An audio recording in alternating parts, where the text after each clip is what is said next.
appuyés par l'Allemagne et l'Union européenne. C'est-à-dire qu'ils ont mélangé tout leur cerveau pour produire un truc comme ça. C'est-à-dire que si ça n'était pas aux Africains, ça aurait été à d'autres peuples. Vous aurez vu le scandale diplomatique que ce communiqué aurait causé. Est-ce que la France, l'Allemagne peut parler comme ça aux Chinois? Peut parler comme ça aux Russes? Peut parler comme ça même mais il y a certains pays arabes là. Peut parler comme ça aux Égyptiens? Lorsque M. Macron est en Égypte, pour aller dans une visite officielle d'État, les ONG occidentales, ce que vous appelez ONG là, parce que quand ce sont les ONG d'origine occidentale, ce sont les vraies ONG. Mais quand une ONG de valeur, comme la Comusca qui est devant moi là, parle, les Africains vont le mépriser. Parce qu'il n'a pas, le parapluie de la France. Il n'a pas le parapluie de l'Union européenne. Personne ne va le prendre au sérieux. Pourtant, j'ai vu ces gens travailler ici. Leur travail est supérieur à tous les ONG occidentales. Donc maintenant, tous les Africains voient que ce sont des officines, permettez-moi l'expression, de bordel et de prostitution. Tous les Africains le voient. Est-ce que l'Union européenne, la France, peut parler comme ça? Alors nous parlons, M. Poutine veut changer la constitution de son pays, M. Bachir. Vous avez entendu un mot de la France? De l'Union européenne? De l'Allemagne? Pourquoi? Parce que vous êtes des nègres.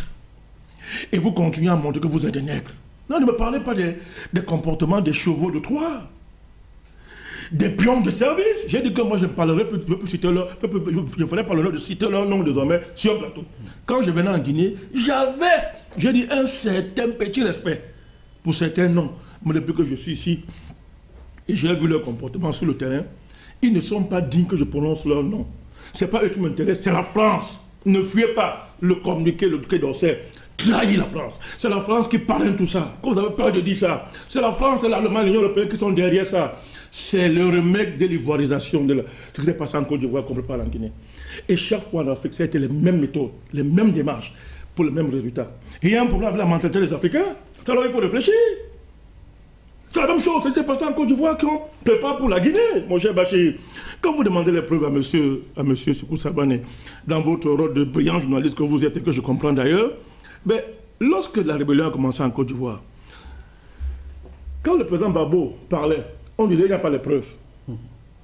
C'est lorsqu'il s'est retrouvé à la CPI et que ce pays a été dans l'état où il est, que les preuves, les Africains ont commencé à accepter les preuves qui existaient pourtant depuis. Vous demandez, eh bien, vous n'avez pas vu en Côte d'Ivoire où on a dit que les femmes étaient mortes là, on les a enterrées et ils ont fait l'erreur en enlevant la caméra et se lever en même temps. Les prétendus 7 femmes mortes là, vous n'avez pas vu ça? Et les gens qui ont fait ça hier, c'est dit qu'on ne peut pas faire ça. Quand c'est pour savoir de le dire, vous demandez les preuves sont devant vous. Les preuves sont là devant vous. C'est la France qui est en train d'organiser une rébellion en Guinée. Moi, je ne suis pas ministre, donc moi je ne prends pas les gants. Et moi, je n'ai pas la même conception de la politique que certains hommes politiques africains.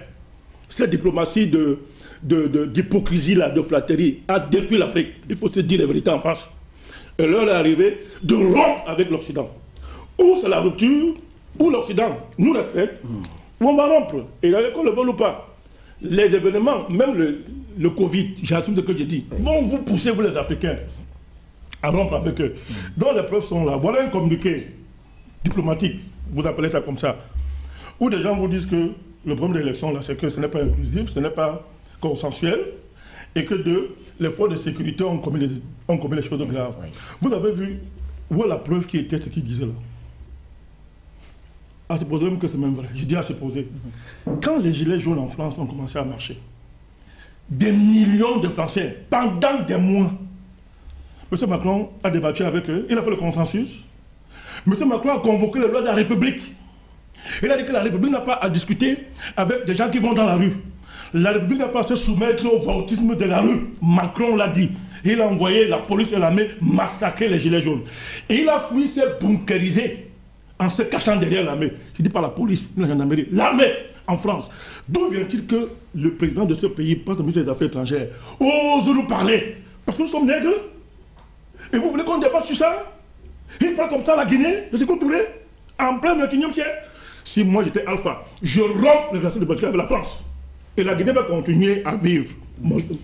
Mon cher Bachir, je termine. Bachir, vous aurez la parole, rassurez-vous. Vous aurez la parole. On a encore 15 minutes, mais sinon, donc c'est d'abord Dr Yaïbé juste après vous. Je ne parle plus. Oui, vous chutez. Je ne parle plus. D'accord, chutez et vous ne parlez plus. Je ne parle plus. Voilà. Allez-y.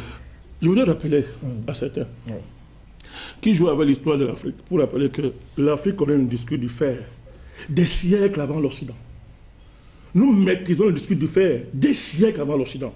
Et si on dit que nous sommes contre l'ingérence des Occidentaux dans les problèmes des pays africains, et en même temps on dit qu'on ne peut pas fabriquer un bâtiment, il faut savoir ce qu'on veut à la fin.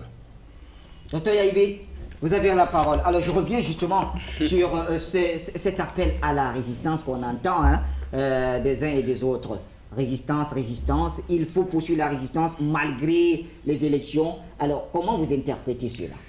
Moi, je pense que lorsque la classe de l'opposition, qu'elle soit démocratique ou pas, appelle au moins à la résistance, ça ne pourrait pas développer au moins la Guinée, ni eux-mêmes. D'ailleurs, vous savez qu'une chaise vide ne peut pas faire au moins, n'est-ce pas, un progrès. C'est pourquoi eux qui sont les chefs de l'opposition guinéenne, qui se sont peut-être, n'est-ce pas, retirés, et par la suite pour demander au moins, n'est-ce pas, la résistance, pour appeler la population guinéenne de se mettre à la rue, parce que la rue appartient à tout le monde. La rue appartient au président de la République, ça m'appartient, ça appartient à tout le monde. Et justement, c'est à ce niveau que certainement vous comprenez ma question. Oui. La rue appartient à tout le monde. C'est-à-dire que si des Guinéens de l'UFDG, du FNDC, et les Guinéens d'autres bords se retrouvent dans la rue et qu'il faut croiser le fer, mais il faut comprendre que c'est la Guinée qui perd là.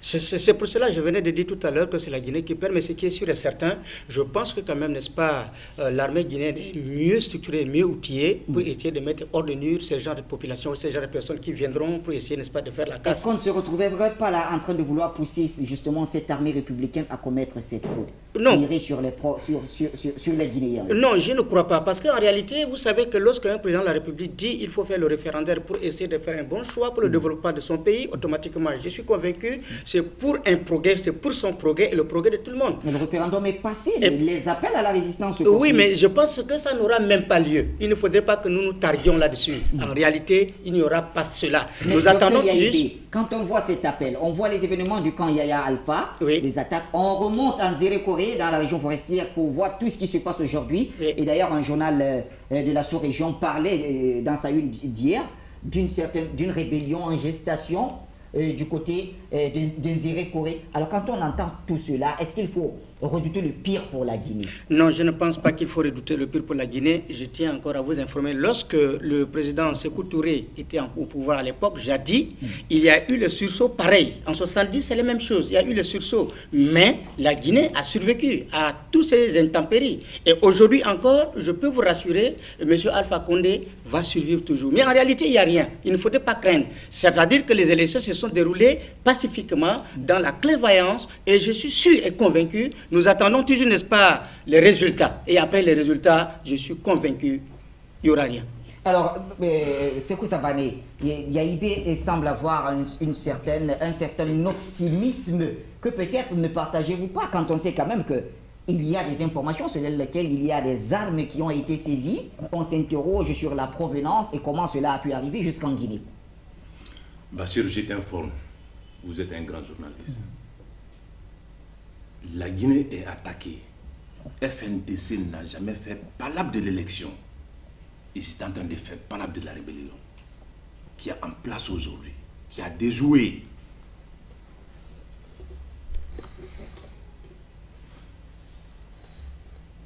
On va imposer à Alpha Condé, président Alpha Condé, il va les arrêter obligatoire.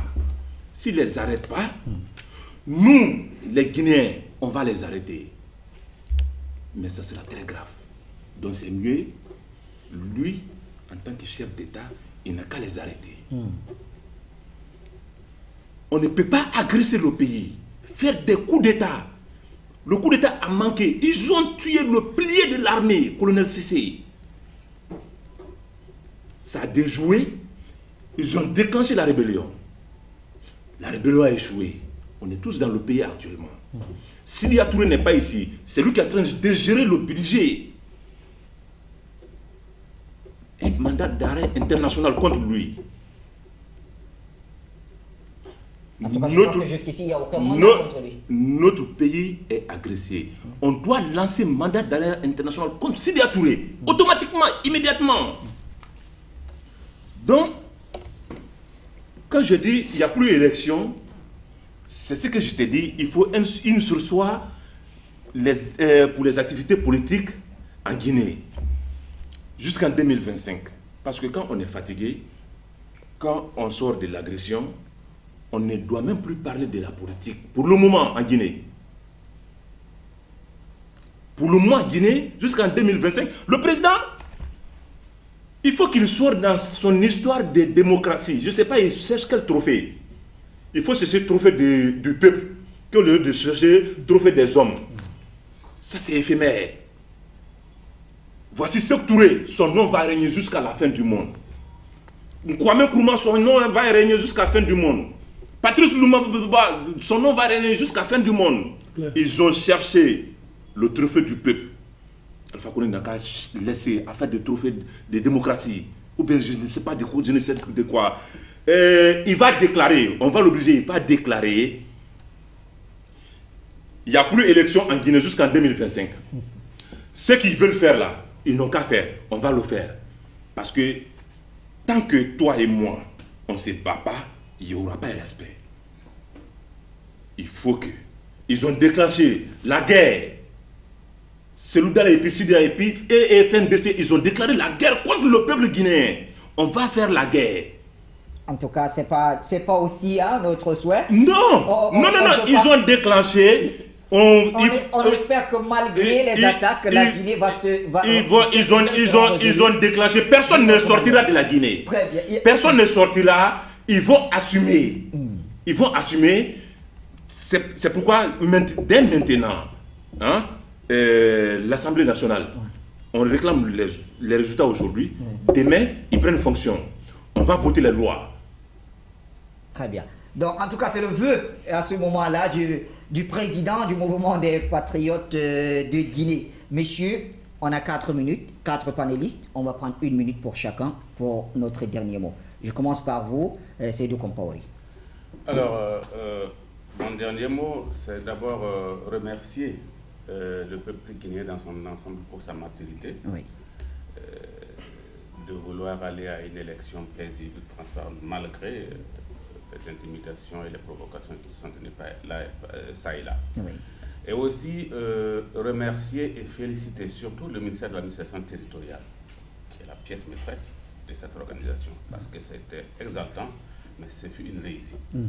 Remercier la CENI et tous les acteurs qui se sont impliqués dans cette organisation et qui nous ont permis d'avoir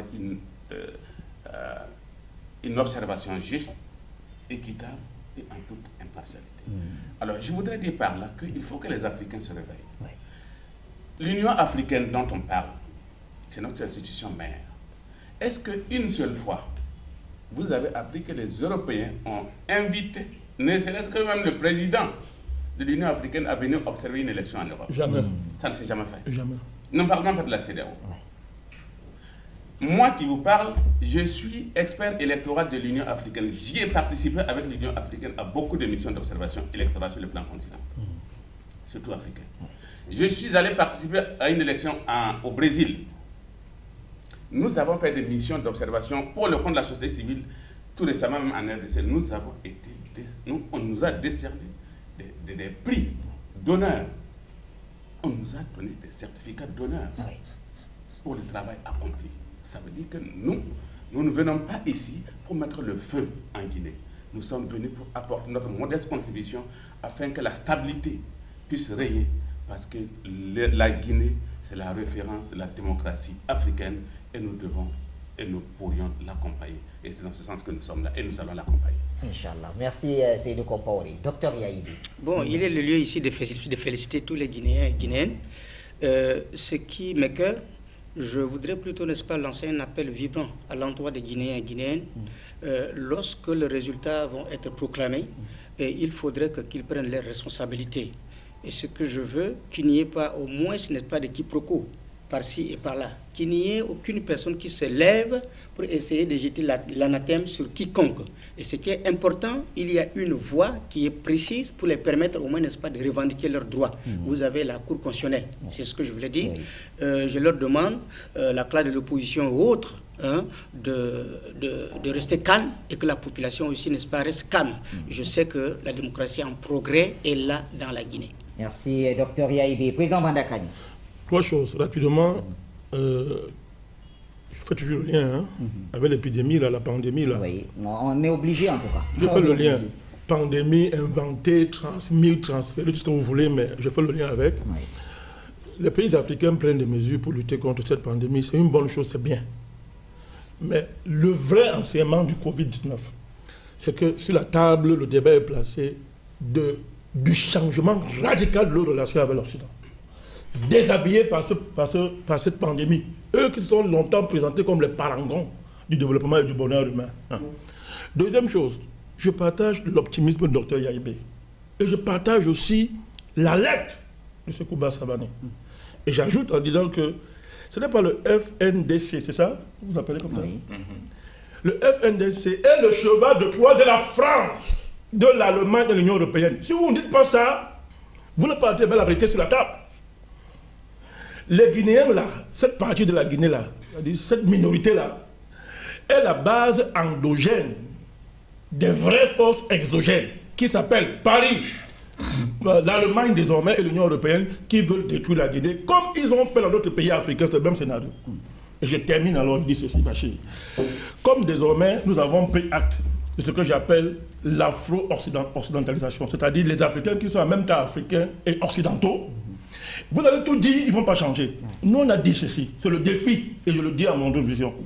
Aucune force au monde ne va déstabiliser la Guinée-ci. Je dis aucune force au monde. Même le président Alpha Condé, s'il m'entend, je le dis ouvertement, s'il veut le faire, il ne pourra pas. Les puissances qui sont à l'œuvre pour la Guinée vont se retourner contre tous ceux qui vont se mettre sur la route de ce pays et de tous les pays africains. C'est le défi que nous lançons désormais à l'impérialisme. Merci, Président Bandakani. Sékou Savané, avec vous, nous sortons. Merci tout le monde. Les élections sont finies. Oui. On va passer à la numérisation de notre pays. On va fermer la frontière entre nous et le Libéria. C'est le Libéria qui a ouvert la porte à la rébellion pour entrer en Guinée, pour venir tuer les Guinéens, pour prendre le Monemba et le Simandou en otage. Mais un grain de notre minerai ne tombera pas au Libéria. Ça n'a qu'à être clair dans leur tête. Dès maintenant, on va fermer la frontière entre nous et puis le Libéria. Et on va voir au niveau diplomatique, leur ambassadeur n'a qu'à rentrer, n'a qu'à quitter dans notre pays. Pour nous, c'est fini entre nous. Tout pays qui va ouvrir sa frontière pour faire pénétrer les rébellions en Guinée, on va couper le pont avec toi. C'est une bonne fois pour toutes. Fais le lien entre la France et le Libéria. À travers Georges Weah, tu comprendras ce que je dis. Allez. Donc, on va passer à la vitesse supérieure. On va numériser notre pays. On va encadrer notre pays. Et le président, comme je l'ai dit, je l'ai toujours dit, c'est le président le plus mal entouré au monde. Pas en Afrique, hein. Le président le mal entouré au monde, c'est-à-dire le plus mal entouré au monde, pas en Afrique. Mais la page est tournée. Nous, on sera dans son sang pour débarrasser tous ces mauvais qui sont autour de lui. Merci, Sékou Savané. Merci à vous. Seydou Komparo, merci à vous. Et vraiment, bon vent à la Comisca que nous retrouverons, pourquoi pas, dans le cadre des élections. Ah, au Burkina Faso, le Burkina se prépare pour les élections. Oui, évidemment, le Burkina est en train de se préparer pour ces élections. Oui. Je pense que tout est mis en œuvre pour que ça soit une élection vraiment très apaisée. Oui. Inclusive, bien malgré sûr. Les difficultés dans le nord et tout ça. Il y a 10 parce que le président Christian Kaboré s'évertue à lutter contre cette guerre asymétrique qui nous a été imposée, même voire le mondial, et occasionnée par l'assassinat du guide libyen. Je pense qu'ils ont ouvert la porte du Pandore. Et chacun y prend son compte. Et c'est fait à dessein pour déstabiliser le continent africain. Donc je pense que le président Roch en train de faire un travail avec ses collaborateurs, avec même la complicité de tous les peuples burkinabés, pour que nous puissions vaincre ce fléau-là. Donc nous le félicitons, nous allons l'encourager dans ce sens. Et tous les Africains qui se sont retrouvés dans cette situation vraiment inespérée et inattendue.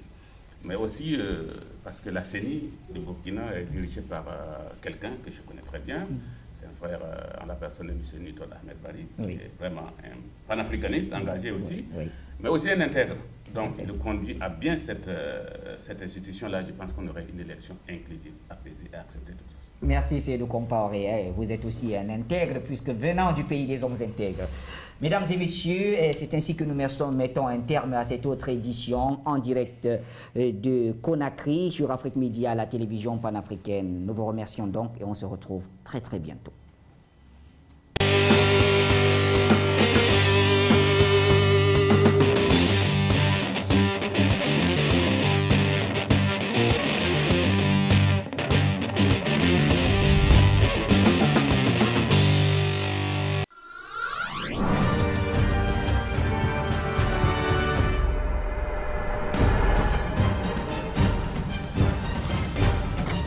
Afrique Média, le monde, c'est nous.